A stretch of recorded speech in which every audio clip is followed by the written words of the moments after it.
тіршілік көзі. Сабақтың тақырыбы есептік және реттік сан-есім.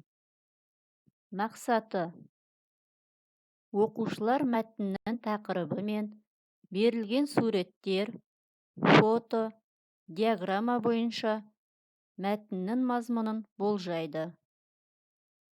Есептік және реттік сан-есімдердің айырмашылығын анықтап, түрлі жағдаяттағы, қоғамдық ортадағы, қатысымдық әрекеттерде өз сөзін жүйелі түрде жоспарлап, тілдік нормаларды сақтап сөйлеу. Мәтін мазмұны бойынша пікір білдіруге, өз ойын дәлелдеуге және толық, жүйелі, түсінікті етіп айтуға, өз ойын жазбаша жеткізуге дағдыланады.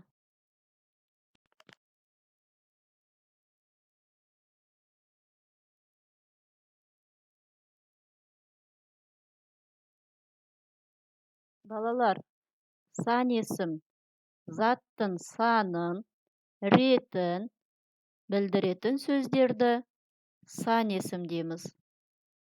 Сан-есімдерге қанша, неше, нешінші деген сұрақтар қойылады. Мысалы, 5 кітап, 2-ші үй, 30 килограмм.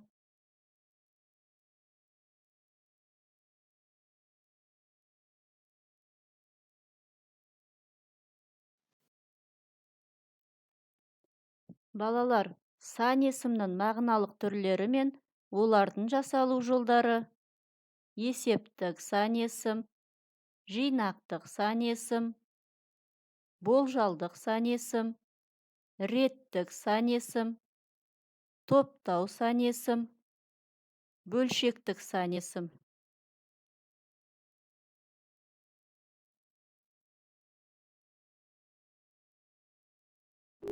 Сан-есім заттың санын, ретін білдіретін сөздерді сан-есім деп атайды. Сан-есімдерге қанша, неше, нешінші деген сұрақтар қойылады. Сан-есім есептік сан-есім және реттік сан-есім болып екіге бөлінеді. Есептік сан-есім заттың нақты санын білдіреді.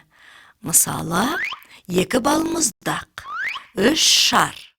Реттік сан-есім заттардың саналу ретін білдіреді. Олар есептік сан-есімге ыншы, інші, ыншы, нші деген жұрнақтар жалғану арқылы жасалады. Мысалы, 4-ші сынып, 7-ші қатар.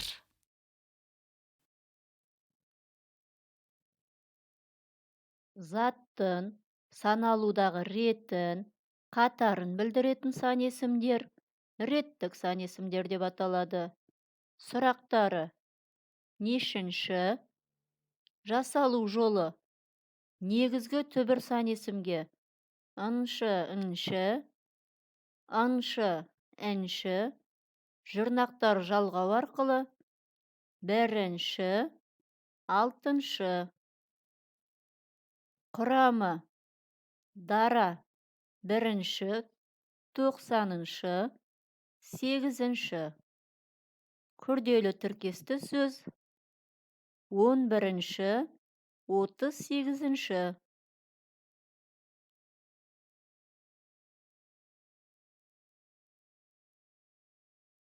Заттың жалпы санын білдіретін сөздерді есептік сан-есім деп атайды. Сұрағы: қанша, неше?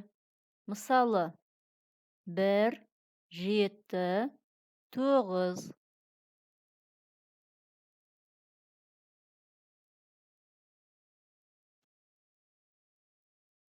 Оқылым: мәтінді оқы. Таза бұлақ.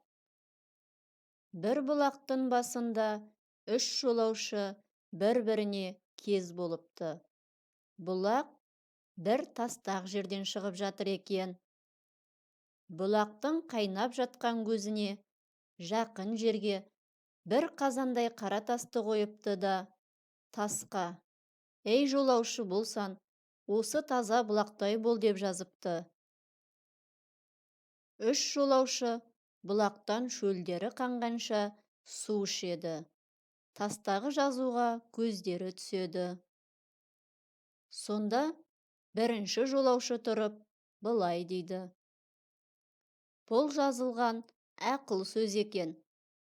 Бұлақ күні-түні тынбай ағып, алыс жерге барады.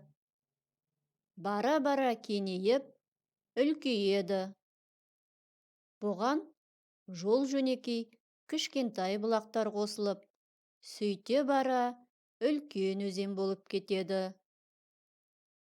Мұнан мынандай ғибарат алуға болады: «Сондай адал қызмет қыл, еш уақытта жалқауланып, тоқталып қалма. Сөйтсең, ақырында сен де үлкейіп, мұратыңа жетесің» дегені деп білемін дейді.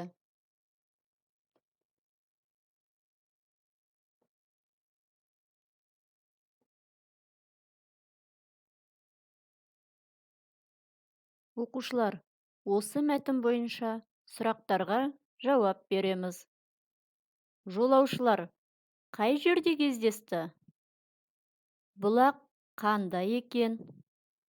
Бұлақ басындағы таста не деп жазылыпты? Екінші және үшінші жолаушы сөздің мағынасына қалай түсінгенін болжап көр. Мәтіндегі қарамен берілген сан есімдерді салыстыр. Бұлардың бір-бірінен өзгешелігі неде деп ойлайсыңдар?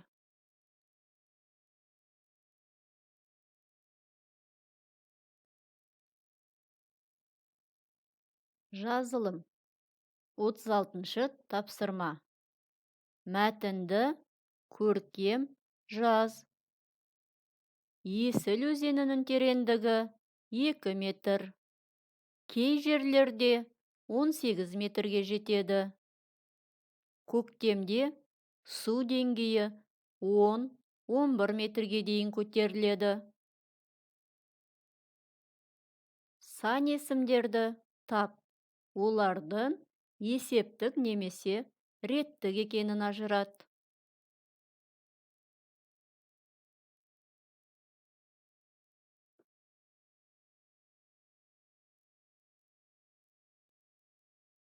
Оқушылар, заттың санын, ретін білдіретін сөз табын анықта.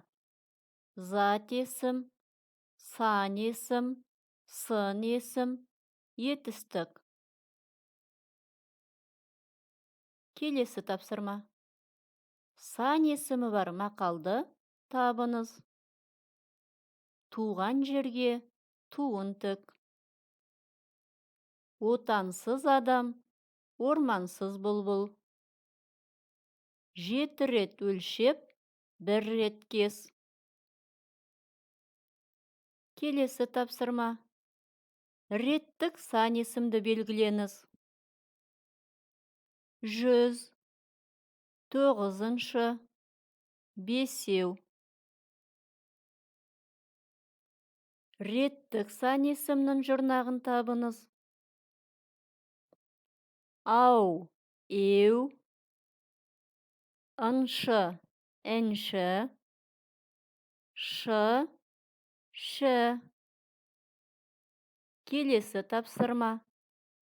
Есептік сан есімді табыңыз. 5, 6, 8-ші.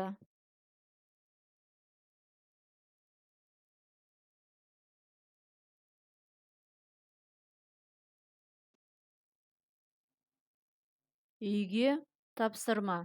84-ші бет, 37-ші тапсырма. Өзіңді бағала.